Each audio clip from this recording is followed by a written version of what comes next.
Welcome to the All Access Entertainment Podcast. I'm your host, Joseph Bruen, and we have here Mr. Laurie Goode from the Star Wars franchise and beyond. And we look forward to celebrating Sci-Fi Week here. Laurie, welcome to the show. Pleasure to be here. Absolute pleasure to have you. I just moved here, and I've got everything set all upside down. So I've got this sheet behind me to hide all the baggage and bits and pieces I've got lying around. Anyway, no problem at all. Okay, absolutely. So, rewinding to the beginning, growing up, what were some of your favorite films that you discovered?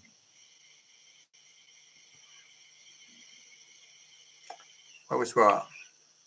Oh, what were some of your favorite films growing up as a kid? Oh, well, on TV, when I used to watch all the cowboy films, Hop Along Cassidy and things like that, because I'm 80 now, you see. So when I was growing up in the 50s, it was Hop Along Cassidy and the Cisco Kid, and the Lone Ranger, Hi-Ho Silver, and all that. So, but as I got older, obviously, and I think my most favourite film I liked was The Good, the Bad, and the Ugly. That really grabbed me. I saw that about 4 times because it was sort of had a bit of everything, and it seemed the costumes and everything seemed to be authentic, and it was a bit comedy, a bit serious, so it had everything. Yeah, so I would say it's still one of my favorite films. Obviously, and you're a guitarist and keyboardist. Your love for music. When did that start? Well, I suppose when I was at school, we had a teacher who was an Andram, amateur dramatic guy. And when we had double English lessons, he used to put us into little groups and make plays, So I had this knack of sort of being directing and everything and directing the other kids, telling them what to do. And I remember doing sort of magical stuff, very much like J.K. Rowling, I'm going to turn you into a dog, bark like a dog. Woo, woo, woo. And all the other kids sort of surged towards the front of the class to watch this going on. We actually built a stage. The teacher allowed us to build this stage, and then we had the curtains that would open up, and we would do these plays. And after we left that school, so that was a junior school, so that was when I was up to I was 12, and then 12 I went to the seniors, and he said, "Well, you built the stage, so you may as well take it with you." So we took it with us, and we put it back. There was me and a guy called Johnny Lunn, and we put it in his back garden, and we used to charge the kids 6 a time to watch the show. So they would come in, and we'd do these little shows. So that went on for sort of like a couple of years. But at the same time, I was picking up the guitar and learning guitar, and I wanted guitar lessons, but my dad wouldn't put his hand in his pocket and pay out for guitar lessons. And I said, "Why not?" He said, "Well, I had to have piano lessons, and I didn't want them." But he could play the piano; he was a good pianist. And his sister, my aunt, she ended up playing in the Royal Albert Hall in the Royal Philharmonic Orchestra. Hard to get out. And so, I couldn't understand why he wouldn't allow me to sort of get more involved in music. So it took me a bit more time to get involved with music. But when I was 19, I was 19. I started writing songs, sort of like in my head and everything, and putting a bit of tune to it and a guitar. And there was one song that I wrote, and I took it to a publisher. But I had put down in notes, notation. And this publisher could read notes, and he said, "Oh, I like this song." He said, "Well, we'll do a demo of this." He said, "Can you get any musicians?" And I said, "Yeah, I'll ring around." And I rang up this guy called Paul Guess, who was a dancer actor, And he said, yeah, I know a guy called Phil. He said he plays the drums and plays the piano. And so I rang him up, went round to Phil's house. He lived in Chiswick with his mum, and we played it on the piano. He played it on the piano and everything else. And we arranged to go. We arranged to go into the studio sort of like 3 weeks later. He said, I can't go next week or the week after because I've just started rehearsing with a new band. So eventually, I'm ringing up and got through to him, and then we got to there's a street in the West End of London they nicknamed it Tin Pan Alley. I can't remember its actual real name, but they had all the studios down there and the music shops and everything. So we eventually went down there with him and a bass player that he used to play with in his former group, and we knocked it out in one day. And at the end of the day, I took them in this van I had and packed the gear in, and we went up to a place called West Hampstead Tube Station, and parked up the car. And I said, "Come on, Ed." I said, "I'll take you into the cafe or diner over the road, sort of a greasy spoon place, you know." And I bought them sausage, egg, and chips, and we sat there and spoke about sort of like what we'd like to do and all that. And he said, "Well, I'm joining this group. This group looks good," and all that. It was Phil Collins. Wow.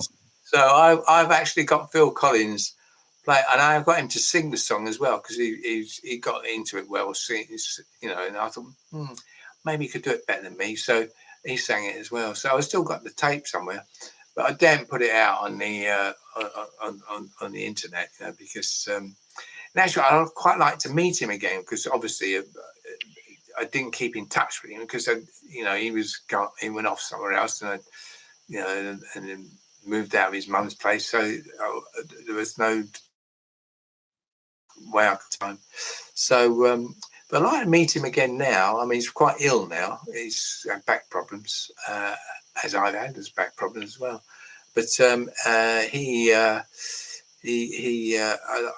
like to see if he remembers the whole episode, and if he'd agree to it, I'd make a video and put it out on YouTube or something. But how do I get in touch with him? I don't really know because I've been moving about and everything, and it's taken me a year to move from my previous accommodation because they're pulling the place down and redeveloping the block. And so I've been looking, you know, I've been busy, sort of trying to find a place to live, and eventually got one, which I like. You know, it's easy to get in touch with the management and people like that, but sort of like actually talking them into sort of arranging a meeting would be, you know, you've got to be sort of. I haven't worked out how I would go about that yet. So, but maybe I'll try sometime after Christmas. What a great story. It'd be great to get you guys back together for sure. Do a little video of it. Yeah. We'll have to tag Phil Collins in this video and maybe he'll see this, you know? Oh, yeah. Go on. Yeah. Remember me, Phil? You've got to pay £12 for the day. Him and his bass player. They were in a group called the Flaming Youth, you see, before that. And okay. he got the bass player who played guitar as well. So he played guitar. I mean, I play guitar a bit. These guys are more proficient than me. So I thought, well, you do it, yeah. So he played guitar, played bass. Phil played the drums, piano, and sang. And it's called I Chose the World. Oh. And it's the kiss that she gave to me when I left home still lingered upon my lips when I saw Rome. Each time I travelled on, I knew that I was wrong. I chose the world and lost her loving. Oh, very nice. Now, you had this passion of music, obviously, the love for music, but when did you decide, you know what, let me give acting a shot and let's try to get into the film's end of it? Well, when I left school, you see, I didn't have any qualifications. I left school at 15. I mean, it was sort of like the norm in those days. You know, you get to 15, 16, Not many people went to university from where I came from, and and even people that were kind of had a good education, privately educated. I know a girlfriend of mine was privately educated. She didn't go to university, neither did her brother. But that carried on in those days. So I didn't really knew what I was going to do then when I so I ended up doing ordinary sort of dead end jobs, and it was one day I got fed up with it because if I sort of like do manual work like heavy lifting or digging holes in roads and things like that, which I have done, I get this backache. It's all right if I do it for a day or so, but if I do it day after day for a couple of weeks, I've got my back, it's like that. Yeah. And so I started sort of learning around. I lived about 18 miles out of London because my parents moved out of London during in the war because they got bombed out. Every time they came home, well, not every time they came, but on 3 occasions they came home from work. There's no house there. Right.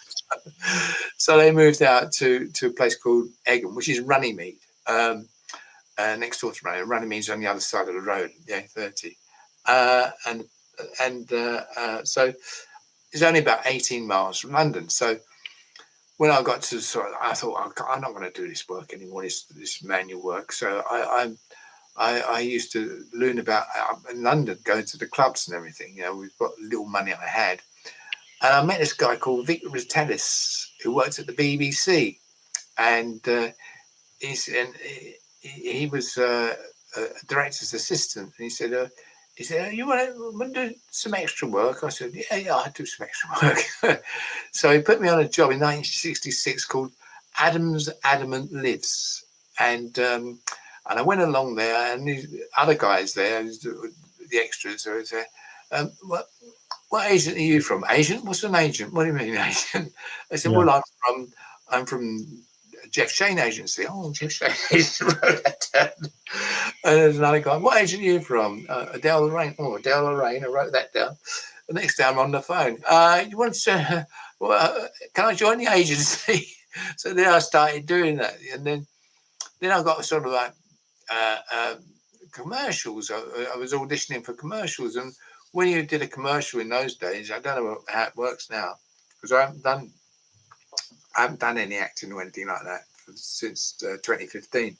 But when you did a commercial and you got a feature in it, which means you related to the product, whatever the product was, but it was Coca-Cola, drinking Coca-Cola, and you're in shop drinking, you get repeat fees because the idea is that it stops you if your face is recognizable to the product, it stops you from working for other products. So the equity agreement was that you got repeat fees. So if you got sort of like 30, every 10 times it was repeated, you get another £30. So it could go on for a month or two, and you get repeat fees coming through. So that was a good thing. Yeah. So I did a lot of those. I used to do about 3. Well, I say a lot of those. I used to do about 3. It worked out about 3 a year. So and then obviously sort of acting came on, but I was also playing in sort of like little groups. There was a group they called it Sibernac, which is cannabis spelled backwards. I don't know. Someone thought of it. Oh, this is a good idea. Anyway, so I worked. I played bass in there for a while, and I never really got into sort of like the group thing. That night didn't last that too long. It all split up,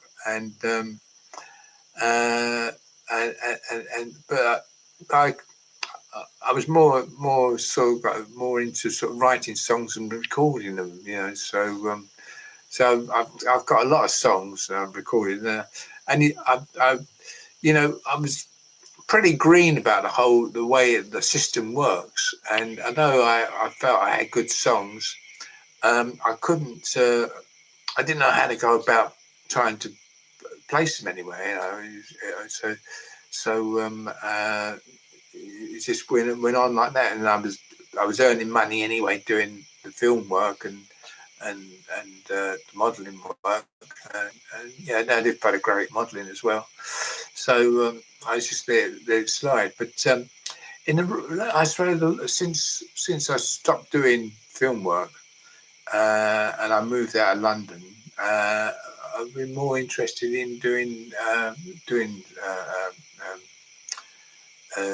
songs, and I've got a couple of good songs. I think I really sort of got to get in touch with the PRS, with Performing Rights Society, and I got them copyrighted, but I'm still green about kind of where, because the thing is now it's not about sales anymore. I think it's about plays. You get radio plays. You get your royalties for a radio play. So every time you played on the radio, so if I can get a list of radios, I would send these songs out, 2 songs I got in mind, out to radio stations and see how we'll go from there. But I got to get in touch with the PRS. I had a meeting with a phone conference, a meeting with booked up for one of the ladies there. And she said, ring me up on Wednesday. This is going back about, and I rang up and she wasn't in. So, and I'm back since. but then I've been moving, you see. So it's all been, up in the air. And then I was in hospital I woke up one morning about 3:00 2 weeks ago. I had this terrible pain in my stomach, and I went to the loo, and I went back to bed. This is 3:00 in the morning. I went back to bed, and in the morning it was still the same. And I got up and I walked down the road, and I tried to do things, and I'm trying to get myself organised here in this flat, and it still persisted. So I go down to Casualty, to the hospital, and they after about 6:00 at night, so 9:00 at night I get seen to, and they put me on an intravenous drip, drip in my arm, and put me on a bed, and gave me morphine, 3 shots of morphine. And I tell you something, I came out in the morning, I thought I was 25 years old. This trip was, I mean, but then I had a CT scan in the morning, first thing, and didn't get any sleep because it was in a triage room where you had some sort of couches to lay on, and because all the beds were full in the wards, and people coming in and all sitting in the chairs with the doctors coming in and saying, all right, you want to take these pills 3 times a day, so they've already been seen, but they go there for the final sign off thing, to guide them on what they should take and how they should go about their injuries. But I was sitting there and I had a sleeping pill. I didn't sleep also. From Monday morning until I got released at 2:00 in the afternoon. As I say, I felt like I was 25. They said I couldn't find anything wrong with the scan. There was nothing. I couldn't find anything wrong with it. It was just sort of like a muscle spasm or something, maybe something like that. So, but I felt okay then, and I went home and had something to eat and went to bed and slept for 24 hours. Yeah. So that's good. It kind of got rid of itself. Yeah. But everything at the moment, I can't. At the moment, I'm sorting this flat out, and my car's playing me up. I'm driving along, and the hazard lights keep coming on, and I'm ringing up the garage. And we can't do anything till after Christmas. Can't do anything after Christmas. So no matter what I try and do at the moment, I'm just sort of like up against a brick wall all the time. Right. Everything's out. And I had to fix this up earlier because I thought, there's all my line about all over the place. So, everything is now is. I bought some Christmas cards, and they're not going to get it before Christmas, are they? But It's just I suddenly realised the Christmas card came through the letterbox. I thought, well, better start selling them out, and so that was the plan for this afternoon, to write them all out and send them off tomorrow. Oh, excellent. And what But was the auditioning process like for you when it came to the Star Wars film? the Star Wars film, well, I wasn't down to do it. There was a guy called Peter Jukes. I think he's dead now. But we were the same height and had the same measurements. And I got a phone call on the Monday night, and this is before Easter the Monday before Easter in 1975. And the agent said, "Can you go down tomorrow, because you're the same size as Peter Jukes? Can you go down and work on a film called Star Wars?" I said, "Yeah, go down there, 8 o'clock." Well, I zoomed off down there, and they put me in the Stormtrooper's outfit. I thought, no, why do you want to come back? Because you couldn't breathe, you couldn't see where you were going, bumped into things all the time. And so that's what happened, how I got on it. So it was a pure fluke. But there's some people. It was some of these sort of extreme enthusiasts. There's one guy who said that I didn't work on it because I wasn't on the costume list for a fitting. Well, I didn't have a fitting. But. And then that was sorry, beg pardon. That was it, because after I did that, so we worked on Tuesday, Wednesday, and Thursday. On Thursday afternoon, we went into in Thursday morning. They said to me, "Look, if you can go down the costume, if you can get into this costume, you can come back again on the following week," because we had Friday off because that was Good Friday, and then we had Monday off because that was bank holiday. We come back on the Tuesday. So I went along and managed to get the top bit on of the soaring costume. I managed to get the head piece on, and the trousers weren't fitting, but they gave me some baggy trousers, so it all worked out. And obviously, I wasn't on the costume list for that either. And this guy said he didn't work on it because he wasn't on the costume list. Well, this is film work. I mean, film work changes all the time. If you're doing an outside shot, it's raining, so you got the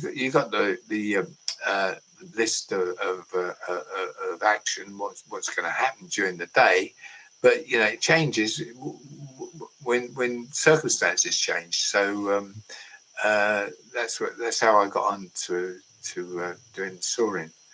And the soaring costume, what was that made out of exactly? Well, it's hard to say, really. I know that the gloves were made out of washing up gloves, and they just put all glitter on them. But the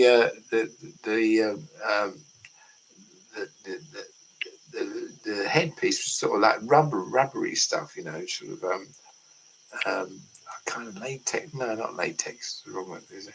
But it was just sort of like thick rubber that you would can't really. I don't Almost know what like a foam or something. Who? Almost like a foam of some sort. No, it was softer than that. Yeah. Okay. I mean, I'm not an expert on sort of costumes and stuff like that, but I remember the gloves being washing up gloves. I don't, and do the washing up after I finished. Yeah, but they had all glitter on them. And being a part of the cantina scenes, were there a lot of actors? How many actors would you say were in the scene at once?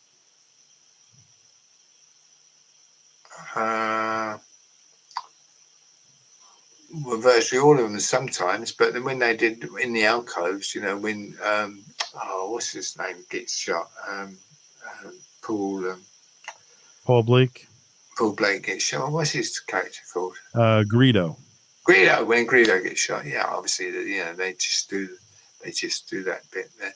And there's a shot of me relaxing with Chris Bunn and Pam Rose whilst we were there doing a shot like that in the alcove, in an alcove. There, a couple of them. So, but yeah, sometimes we were all in the shot. Yeah. And were there multiple people that played the Soren character, or was it just you? Well, it was just me and another girl, Barbara Franklin. Is down to have done it. I don't know whether she did it all every day, but she's bound to have done it. I remember saying to one girl who was playing Soren about the gloves, they're washing up gloves and all that. Yeah, but Barbara definitely, because we started on the Thursday afternoon, and then picked it up again on the Tuesday. So Tuesday, Wednesday, I think maybe the following Thursday. So that was after the Easter period. So And how long of a shoot would that be per day, roughly?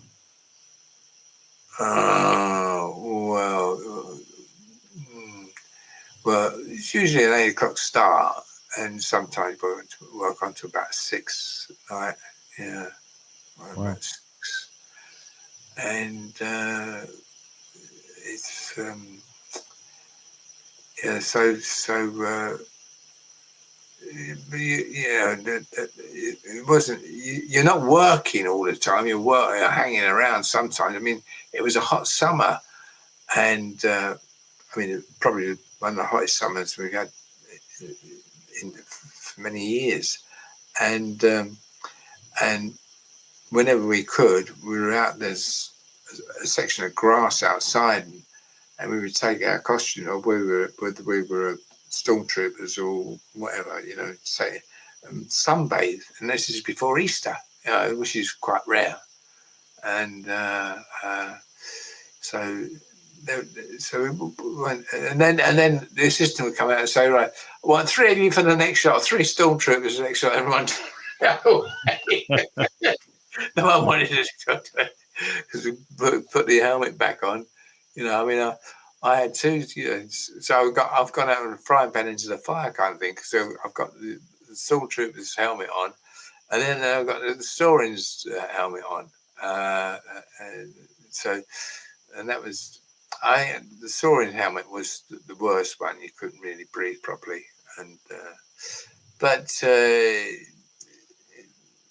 it's part and parcel of the business, really, because you never know what you're going to do, and you just sort of you just get through it the best you can. I mean, I've been a drowning sailor in a pool at Ealing Studios on a program called Ealing, the O'Neilling Line, with drowning sailors in a pool. Hell, right. I mean, you don't know you're going to do it until you get there. As you say, you're down as a sailor. But,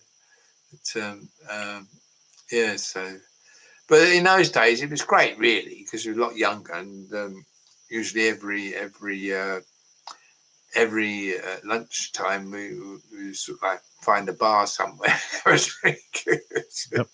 So it was sort of like although sometimes you had a rough job, but having the lunchtime booze up, it was when I say booze up, just a couple of pints of beer. It was really majority of them were fun. I mean, Oh, sorry. We did a job. I remember working on a job. Mainly, we used to get, especially through the 70s, because it was a very tight. Before Margaret Thatcher came along, the unions were very, very tight. You had to be recommended by somebody, or first and second by somebody, to become a member of what they call the Film Artists Association. But I was a member of Equity and the Film Artists Association. And we used to, what was the point I was going to make now? uh, so you had an assortment of jobs, really, So get the odd line here and there, but yeah, there was something I was going to say, but it slipped my mind. Oh, that's okay. And how many scenes did you end up appearing in as a stormtrooper specifically? Well, there's the opening scene when we come through, which is on which you guys seem to know more about it than I do. The opening scene when the stormtroopers come through the entrance there. Oh, okay. And I'm bending my leg. I'm thinking, because I'm trying to do a bit of acting. I'm bending my legs, and I'm saying to the other guys, "Bend your legs." The kickback on the gun. Be kickback on the gun. No one can hear me. I mean, no one can see my lips moving. Be kickback on the gun. So we did that, and one day it caught on fire. One take it caught on fire. Oh my gosh. You can see if you look carefully, you can see all the burn marks on some of the the doorways you come through, because it all sort of like flared up, So that was. There's these sort of things happen, and then obviously when I banged my head on the Death Star, I think that's the Death Star, isn't it? Yes. I was in that one. I can remember those scenes because something happened. Right. When we worked on, when we did the when I banged my head, I got there, and I think it was the Wednesday morning. It was the Wednesday morning before. I know it's morning. It's Wednesday morning before Easter, before Good Friday, and because I told Mark Kirby, who was the Imperial Guard, or what they call them, Rebel Guards now, isn't it? But I think they were down as an Imperial Guard in those days. I told him what happened because I kept going to the loo, and I had this sort of went to a cubicle, which is for what the invalids use, because it's a large one, where they can get off. So I was able to get all my costume off and went to the loo and put it back on again. I wanted to go again up there. Yeah. So this happened about 3 times now. And then Jerry Galvin put me in shot. I said, Jerry, I said, don't put me in shot. He said, yeah. He said, yeah, there's no one else to do it around there. I can't find anyone. You get in this, get in shot. All right. So we rehearsed it about a couple of times, and then we went for shots, and we did about 4 shots, and we had the guns in our right hands. Now, if you look at the costumes, the holsters are on the left. And one of the astute assistants said, guys, you got the guns in the wrong hand. It's in the left hands. So we held it on the left hands, and we did a take, and bang, I hit my head. I'm waiting for someone to say, cut. No one did. So I thought, can't be in shot. Well, surely I must be in shot. Well, yeah. Anyway, no one said cut. So they said, well, that's it. Let's check the gate, which means check the camera, see if there's no problem with the camera. And I thought, but I gotta go again. I hit my head, and they didn't go again. So I think what it was that George Lucas did. Although the assistant realised we had the guns in the wrong hands, I don't think George Lucas did. So he think, we've got 5 or 6 shots here. We've got one we could use, and so they used the one with. They had to use the one with holding the guns in the left hand. Now, I did tell some Jamie Stangroom that story, who made a documentary about our whole thing. But he didn't press it with Gary Kurtz, the producer. He said he didn't feel like he had to press it so much. But I actually did a convention at Milton Keynes, and Gary Kurtz was there, and I didn't think about asking him about that, So, so there's a lot of skepticism about it, because Michael Leader was saying, "Oh, I'm the one," but Michael Leader because he's got no story about it. He's got no. He's just sort of like being an opportunist, which he always was an opportunist anyway. But and there's another guy called Martin Reed, I think his name is Martin Reed, who said that he was the one. He said, and when I hit my head, he said, everyone laughed. I said, well, if everyone laughed, I said they would have done it again. We wouldn't keep it with someone hitting their head. Always keep that in. That's funny. It's not a comedy. It wasn't supposed to be a comedy.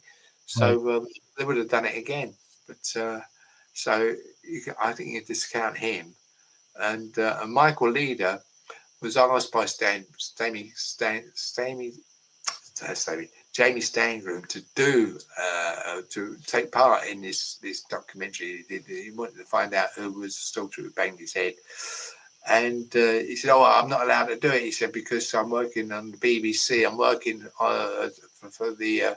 He worked on EastEnders, and working on EastEnders, he said, as a milkman, he's working on a regular milkman. He said they won't allow me to do anything else like that. But he didn't know Jamie Stangroom knew people at the BBC. And they said, no, he can do it. Michael Leader can do it if he wants to do it, but he just didn't want to take part in it because he didn't have any answer. So he didn't take part. But I took part in it. I thought he was going to be, and I say, I thought, I thought the way it was put to me, it would be a sort of like a humorous documentary, not as serious, but it turned out to be more serious than he made out. And he said, "Would you mind having a polygraph test?" I said, "No, I mind having a," but I didn't know anything about polygraph tests. And I went down there, and I drove 100 and something odd miles, and it was done at 8 o'clock at night. I had my polygraph test at 8 o'clock at night.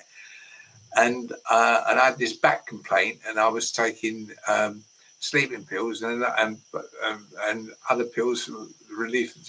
As I told you, I constantly have a back problem, and so I was having this medication, which wasn't, I think, conducive is the right word to go along with the polygraph test. Some pills and medication can sort of like upset the way it's supposed to work. I mean, coffee, even if you have too much coffee, because it just detects nerves and all that. And if you've got an ache and you're going, "Oh, I know," and you're taking pills, it doesn't help. So I failed my polygraph test, and I said, well, I told him about this. He said, "I would put it down as inconclusive," but he didn't. When it came out, he said, "I failed it miserably," And I thought, well, it's not a nice thing to do. I did that. I didn't get paid for doing this documentary. I did it, just to sort of get the record straight, really. Oh, that's too bad that it worked out that way. Yeah. So that's the way it ended with him. So and then he said, "Well, you can put your grievances." He said, "And I record it." And I said, "Okay." And he got in touch with me. It was like this, having an interview like this, and I thought, and I was getting all tongue tied because I didn't know how to. I should have written something down and then sort of mentioned it over on the interview, on the video interview, but I just got sort of like tongue tied, and I said, "Oh, forget it for the time being. Forget it. Maybe I'll do something about it in the future." Yeah. That's you did it, and that's all that matters. You know what I mean? Yeah. Well, I mean, it's I sent an email to. I went on IMDb because I'm a member of IMDb, so I can get into the management side of artists and directors and all that. And I got into George Lucas, and all I could get was his publicity people. So I wrote to him. I wrote a whole thing about that happened in the morning, and what day it was. I don't think it was a Thursday. I'm sure it was a Wednesday, and I said, could you pass this on to George Lucas? I never heard anything. So what do? You can only try, can't you?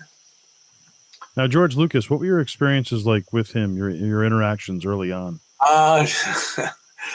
Well, he was a very quiet man. He was walking around, and on the funny thing was on the Thursday before Easter, because we all had the opinion or a kind of feeling, not opinion, but a feeling that there wasn't much money in this film because the costumes didn't seem to fit properly and they kept falling off, and it's been done by a load of amateurs. Oh bloody hell!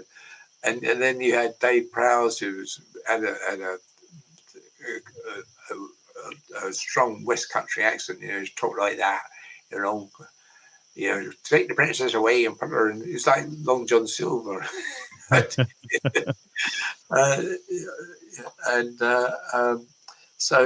And you had the American guys, and also Alec Guinness, whose voice is sort of like universal, isn't it? But you kind of thought the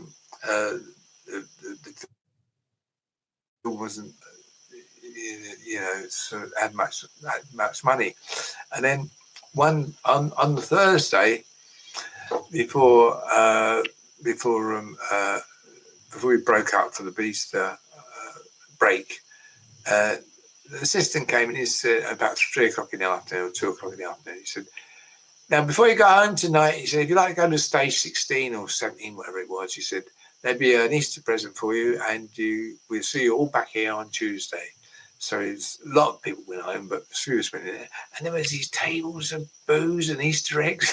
Eating Easter eggs, drinking away. Didn't think they had any money. We were drinking away those. But there weren't many people there because they all just wanted to go home. But, I mean, there were a few. And George was walking around there sort of like looking lost, and I thought, I should go and have a chat with him, and I wish I hadn't done that. It's always the story, isn't it? You wish you had a chat with him. Sure. But you didn't know how, because it was the first film, you didn't know where it was going to go.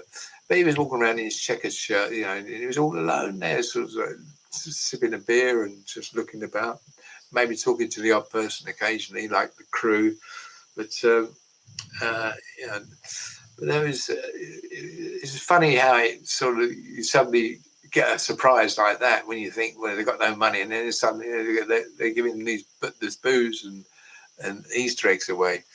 And so I came out there, had a few drinks, and that was it. Yeah. So it was a happy. It was just, the whole film itself was full of surprises all the time, So,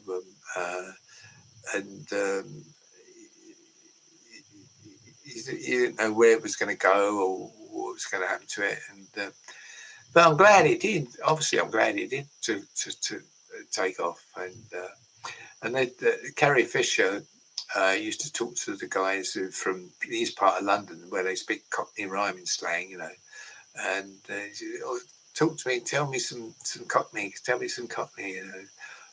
sort of apples and pears stairs and things like that. And Max Factor actor. So it's all rhymes, you see. Yeah. The Cockney rhyming slang. So she was pretty friendly around on set. She was. I didn't actually speak to her. A lot of guys did. Spoke to Mark Hamill a few times. He'd come into the bar, just sort of nod and wink and say, "Yeah, I see you later," and all that. No big conversation, but he was very friendly. And obviously, beyond Soren, beyond the Stormtrooper, you would also go on to be an X-Wing starfighter pilot, correct? That's right. Yes. And that was during the Rebel briefing scene. That's right. What was that like? I was in there, and I thought I was. They had too many, and they said to a few of us, "Go and wait in go and wait in the dressing room and all that. So, but then I looked at a picture and I thought, well, that is me. Maybe I didn't go to, because it's a long time ago, you know, when I saw the picture. I mean, I saw the picture that was like 08 or something like that. So I thought, well, there's me there in that picture. Maybe I didn't go there. And then I saw another angle and I knew it wasn't me. So although I was an X-Wing pilot, and I was dressed up as an X-Wing pilot, I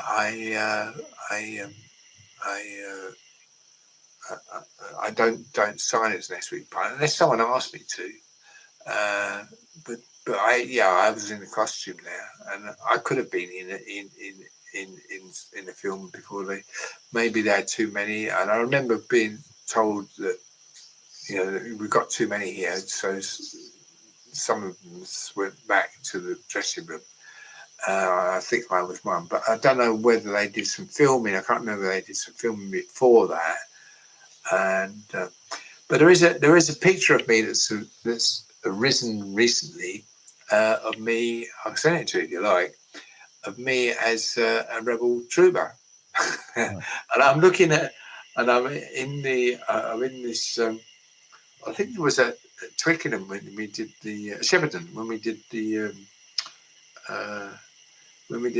parade, not the parade, the ceremony.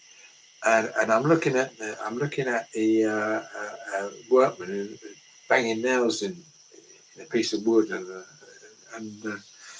I mean, if you want, I'll send that to you. I've got that. Yeah, would love to. Yeah, would love that.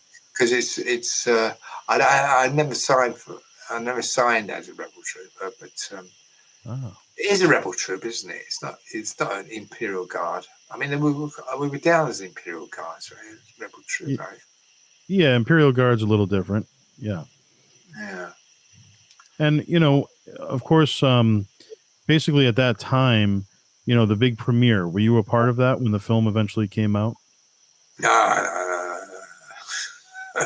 No. What were your thoughts when you saw how big the film actually became? Oh, I was quite surprised, really. And I was quite surprised to see me banging my head. I thought I wasn't in shot. I thought, well, I can't be in shot, and that's why they just went on, you know, and said, "Oh, we got that. Yeah, we got that." When it came out, I mean, I'm glad any film that I worked on it did well. American Werewolf in London, I worked on that. That did well. Yeah, it's nice to see it. They do well. But was I surprised? I'm pleasantly surprised. Yes, I suppose is the word.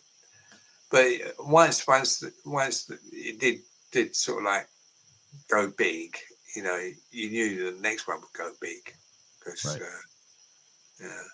Just But what also was, you know, when you look at it from a practical point of view, you know, when you see these costumes that the stormtroopers are wearing, you know, I mean, they're totally impractical. I mean, it wouldn't stand an earthly chance in a real war, would they? You know, it's just pieces, all those pieces of plastic.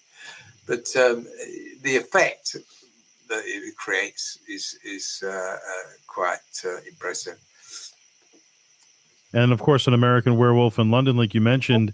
What was it like filming that and being a part of that process? Well, it's a one-day job for me. I worked with Jenny Haggeter, and we worked in a hospital, which was Putney Hospital for women, which was closed by Mrs. Thatcher.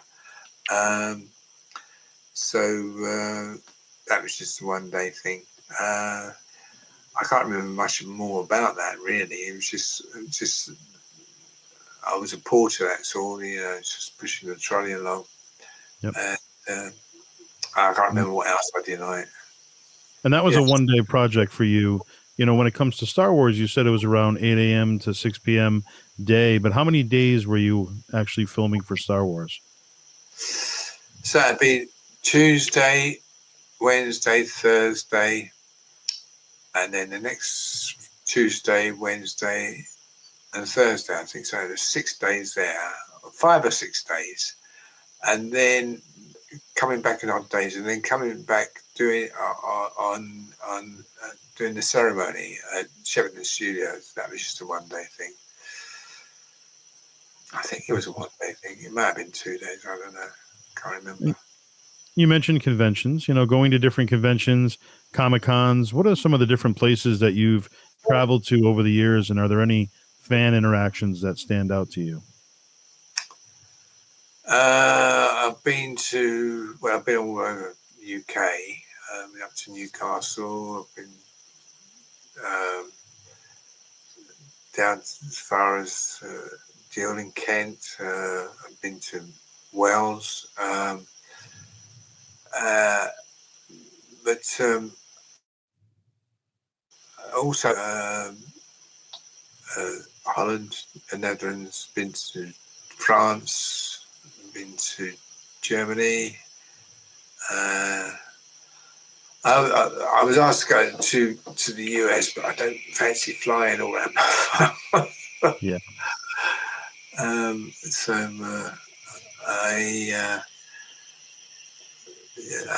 What stood out, I suppose.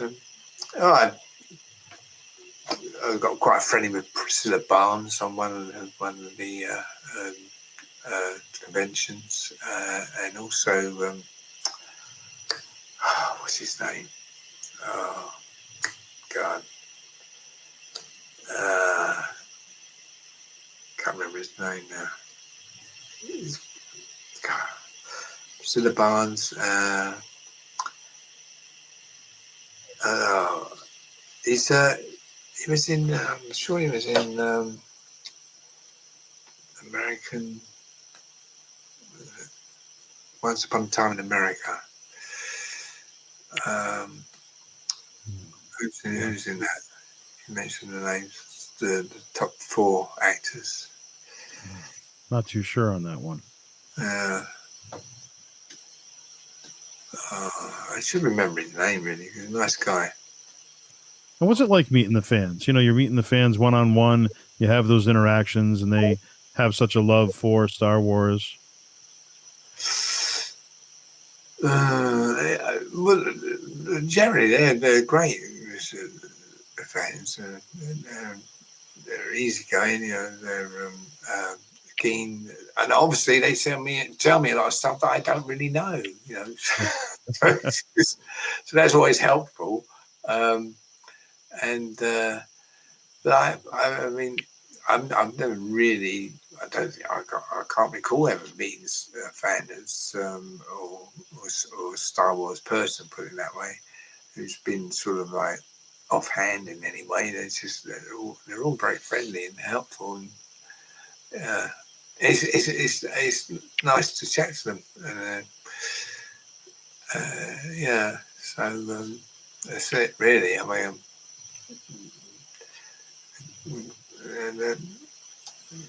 They're all worth sort of like having a chat with and everything.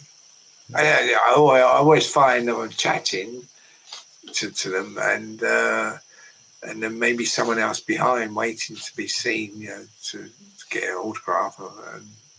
Don't realise because they're getting so involved with the conversation.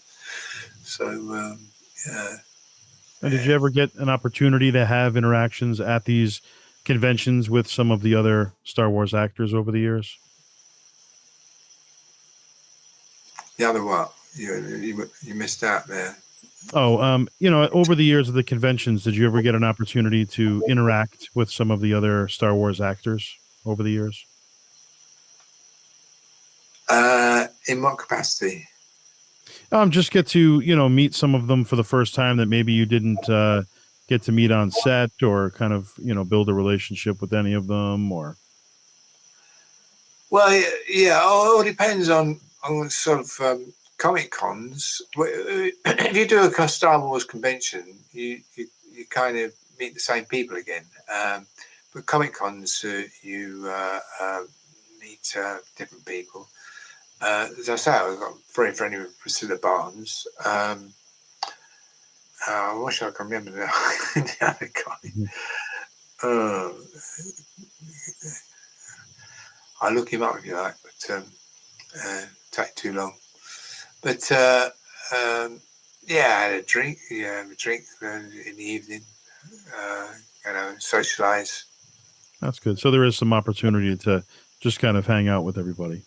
Yeah, usually, yeah. Oh well, it all depends on sort of like on the convention, if it's how long it's going to be. I mean, usually it's the ones in England or the UK. When you finish it on the day, this was the night before, you probably go to a hotel, and you may not bump into anyone, but sometimes you bump into some of the Doctor Who people, like Sylvester McCoy, and have a sit and have a beer with him, and also Dave Prowse. So you meet him, used to meet him and have a beer.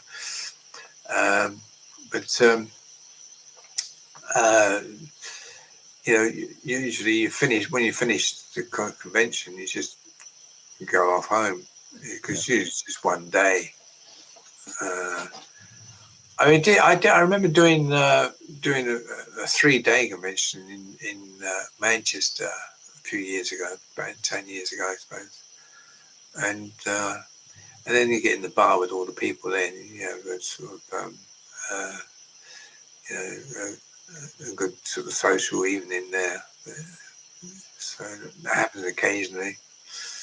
And what advice do you have for somebody that's looking, an aspiring actor, somebody that's looking to get into the industry? I would say, first of all, as my friend Chris Bunn would say, never pay an agent to join an agency. I mean, you'll see them advertise all the time because they're all cons, in my opinion.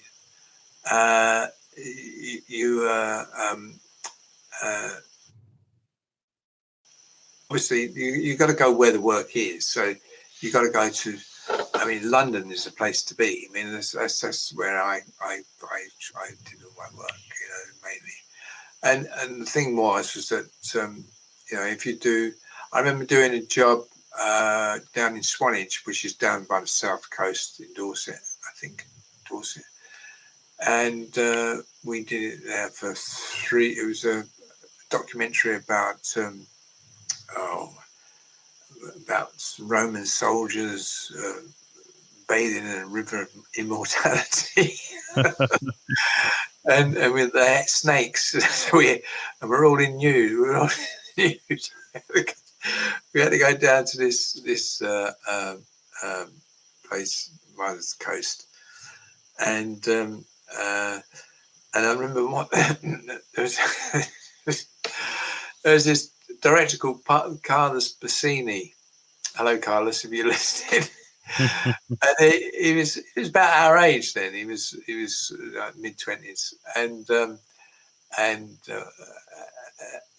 he was South American, so he's speaking like that, You go there, and he's on the walkie-talkie, and he said to the main actor, move along this sand. There was a sort of sandbank, there was a path along on the side of the hill. It was all sand, and halfway up the hill, there's this path along this sand. And he said, Mark, go along, about 2 yards along. He put the mic down. I said, Mark, go back 4 yards. Mark, what are you doing? You go up. So you get pranks going like that going on half the time, But he never realised. If you realise now, Carlos, I'm sorry. 45 years later. Fast forward many years from now, in closing, what would you like your legacy to be? How do you want to be remembered? I've thought about this really. I was thinking. I don't think you got the chance anymore, have you? You got the chance. I think I'm not too sure because I spent all my time online. I haven't got a television. I look at everything online. I don't get a paper, so I don't know whether you got the charts anymore. But I would like to get one of my songs in the top of the charts at my age. So be the oldest person to ever have a first release single, or the second actually, single in the chart. So I'd like to be the oldest to hit in the charts. That's what I thought about recently. But that'd be a treat. That would be great. I'll never say never, right? Yeah, someone else said that, didn't they?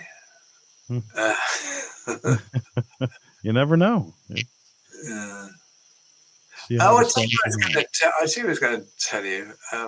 It's come back to me now. When we did this, we had, we didn't know what films what you were going to do. And we had this. There was a film. There was a TV production called Life and Times of Shakespeare, and there was also the Pink Panther, a night call. So Shakespeare, Life and Times of Will Shakespeare was at Owl Street Studios during the day, and at night was the Pink Panther. So we worked all night. It's because you meet the same people all the time. Because as I was saying about equity, when we were members of equity, you met the same people all the time because sure. it was hard to get into the union, so they used the same people. So we were working on Life and Times of Will Shakespeare at night, and then driving to Shepperton Studios and doing the Pink Panther at night. And I mean, Life and Times of Will Shakespeare during the day, and at night the Pink Panther, and then back the next day on Life and Times of Will Shakespeare, and then Tuesday night back on Pink Panther. Wednesday back on Life and Times of Will Shakespeare. Wednesday night on Pink Panther. Thursday day back on Life and Times of Will Shakespeare. So from Monday, Tuesday, Wednesday, Thursday till Thursday night. So I woke up Monday morning. I didn't go back to bed till Thursday evening. Wow! But you step there, no, you sort of like when at lunchtime you'll have like an hour's sleep. Putting the work in, that's for sure. Yeah, but that's what you did, So we're talking about doing are there any rough jobs that you do, and that was hard going, but we did it. A lot of people did it, and so that's it. That's you never know what's going to come around the corner when you do this kind of work. Well, Laurie, thank you so much for joining us this week. It's been a pleasure to have you here. Yeah, I wish I could remember that guy's name. Never mind. I sent you the photograph of me doing it. Yeah. Well, we can always add it in too. So, absolutely. Well, thank you so much, Laurie. Appreciate you taking the time. And for Joseph Bruen and Laurie Goode, this has been the All Access Entertainment Podcast. It's the Sci-Fi Week, of course, celebrating Star Wars. Don't forget to like, subscribe, and we will see you all next time. And there it is. Merry Christmas, everybody, and happy holidays. Bye.